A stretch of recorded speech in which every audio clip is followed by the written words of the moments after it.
Hello everyone.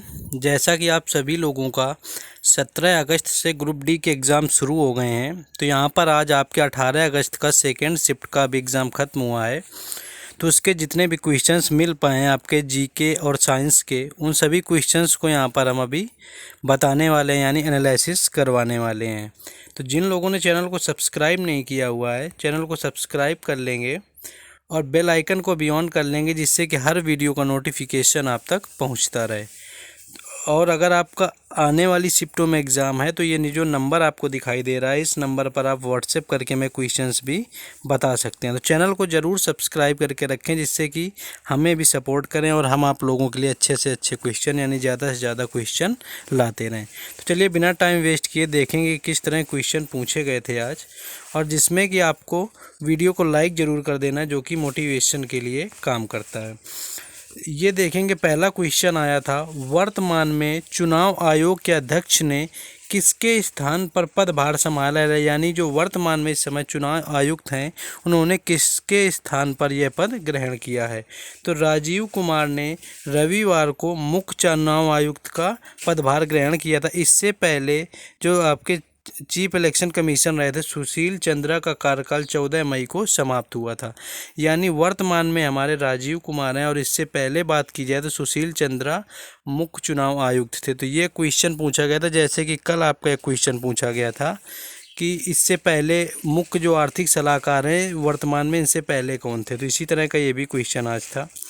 Next question था कि चाणक्य का दूसरा नाम क्या है। तो चाणक्य के दूसरे नाम की बात करें तो चंद्रगुप्त मौर्य के महामंत्री रहे हैं, और ये इन्हें कौटिल्य या विष्णुगुप्त के नाम से भी ये विख्यात हैं। तो आपको याद रखना है कि कौटिल्य या विष्णुगुप्त भी इनका दूसरा नाम था।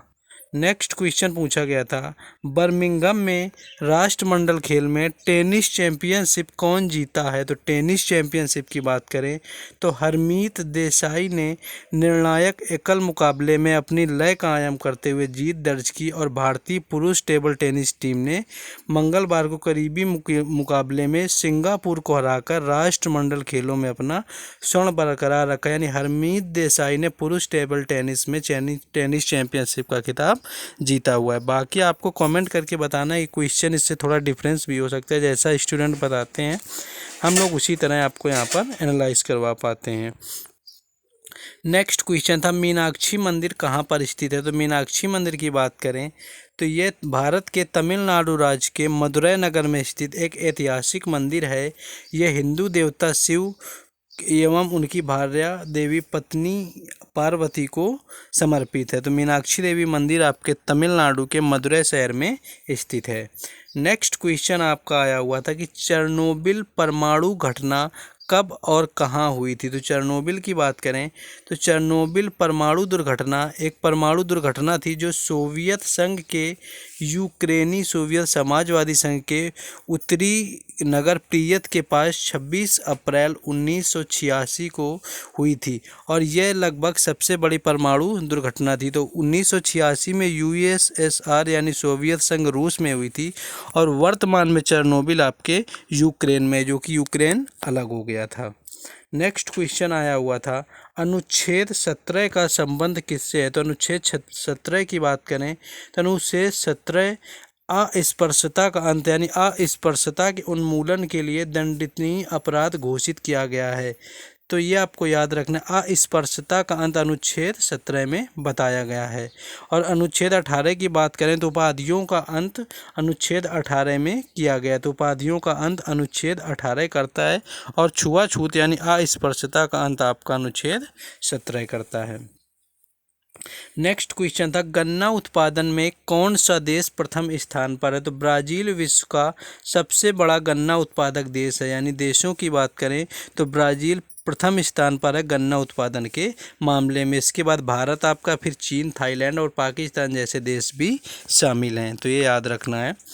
नेक्स्ट क्वेश्चन है आपका, राजभाषा का अनुच्छेद कौन सा है। तो अनुच्छेद 345 राज्य की राजभाषा या राजभाषाएं अनुच्छेद 346 और 47 के उपबंधों के अधीन रहते हुए राज्य का विधानमंडल विधि द्वारा उस राज्य के राजकीय प्रयोजनों से सब या किसी प्रयोग के लिए अर्थ उस राज्य में प्रयुक्त होने वाली भाषाओं में से किसी एक या अनेक को हिंदी को अंगीकार कर सकेगा। यानी अनुच्छेद 345 राज्य की राजभाषा से संबंधित है। तो ये भी क्वेश्चन आया हुआ था।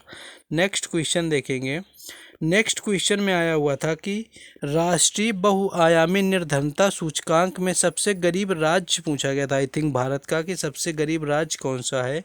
तो नीति आयोग की बहुआयामी गरीबी सूचकांक के अनुसार बिहार, झारखंड और उत्तर प्रदेश देश के सबसे गरीब राज्यों में के रूप में सामने आया। यानी बिहार का स्थान सबसे गरीब में है, जिसमें बिहार की 51.91% जनसंख्या गरीब है। वहीं झारखंड की 42.16% और उत्तर प्रदेश की 37.79% आबादी गरीब है। तो ये भी याद रखना है आपका। नेक्स्ट पूछा गया था विटामिन से, जैसा कि हर शिफ्ट में क्वेश्चन आ रहा है, तो विटामिन ए का रासायनिक नाम पूछा गया था। तो विटामिन ए का रासायनिक नाम रेटिनाल है, ये भी आपको याद रखना है। विटामिन ए का नाम पूछा गया था आपका। नेक्स्ट क्वेश्चन देखेंगे। नेक्स्ट आया हुआ था मध्य प्रदेश में हाइड्रोजन पावर प्लांट कहाँ पर स्थापित किया गया है। तो इजाद की गई तकनीक से देश का पहला व्यावसायिक green hydrogen plant Madhya Pradesh के खंडवा में लगने जा रहा है। मिर्ज़ापुर के सक्तेगढ़ में स्थापित बीजल ग्रीन एनर्जी के प्लांट में बायोमास को प्रोसेस करने के लिए स्थापित होगा। तो ये मध्य प्रदेश के खंडवा में देश का पहला ग्रीन हाइड्रोजन पावर प्लांट स्थापित किया जाएगा। करंट का क्वेश्चन था ये जो पूछा गया है। नेक्स्ट क्वेश्चन है खीरा और ककड़ी के उत्पादन में सर्वाधिक निर्यात करने वाला देश कौन सा है।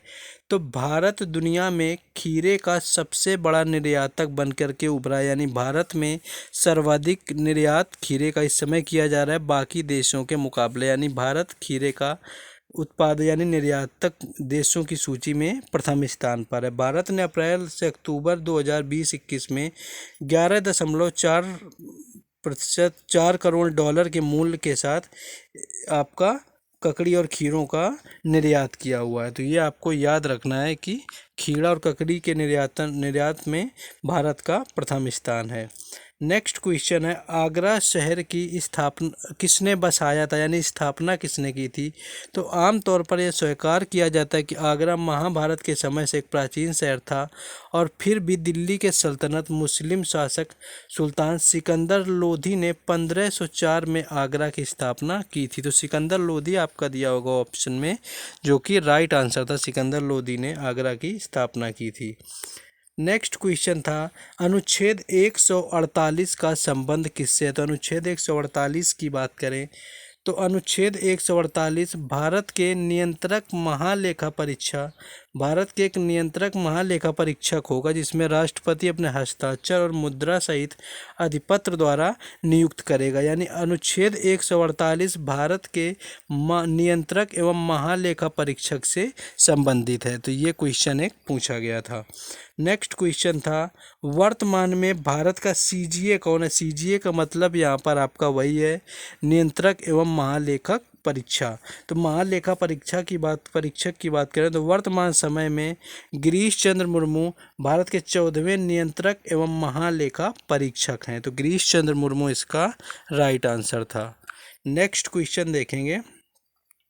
नेक्स्ट पूछा गया था 1962 में भारत का रक्षा मंत्री कौन था। तो वीके कृष्ण मेनन 1962 में भारत के रक्षा मंत्री थे, जो कि 1957 से लेकर के 1962 तक भारत के 5वें रक्षा मंत्री थे वीके कृष्ण मेनन। और इस समय भारत से चीन का युद्ध भी हुआ था। यानी भारत और चीन युद्ध के समय में वीके कृष्ण मेनन भारत के रक्षा मंत्री थे, जो कि 5वें थे। नेक्स्ट क्वेश्चन था जीवन की स्वतंत्रता का अनुच्छेद कौन सा है। तो भारतीय संविधान का अनुच्छेद 21 कहता है कि किसी भी व्यक्ति को विधि द्वारा स्थापित प्रक्रिया के अतिरिक्त उसके जीवन और व्यक्तिगत स्वतंत्रता के अधिकार से वंचित नहीं किया जा सकता। यानी जीने का अधिकार हमें अनुच्छेद 21 देता है। नेक्स्ट क्वेश्चन देखेंगे। नेक्स्ट जो क्वेश्चन आया हुआ था आपका राजभाषा अधिनियम से शायद क्वेश्चन शायद कि राजभाषा अधिनियम कब पारित हुआ। तो अधिनियम राजभाषा अधिनियम की बात करें तो 1963 का आ जाएगा। 1965 के 26वें दिन को प्रवृत्त होगी। इस अधिनियम के शेष उपबंध उस तारीख को प्रवृत्त होंगे जिसे केंद्रीय सरकार शासकीय राजपत्र में अधिसूचना नियत करे। तो ये क्वेश्चन आया हुआ था, ये भी कंफर्म करके आपको बताना है।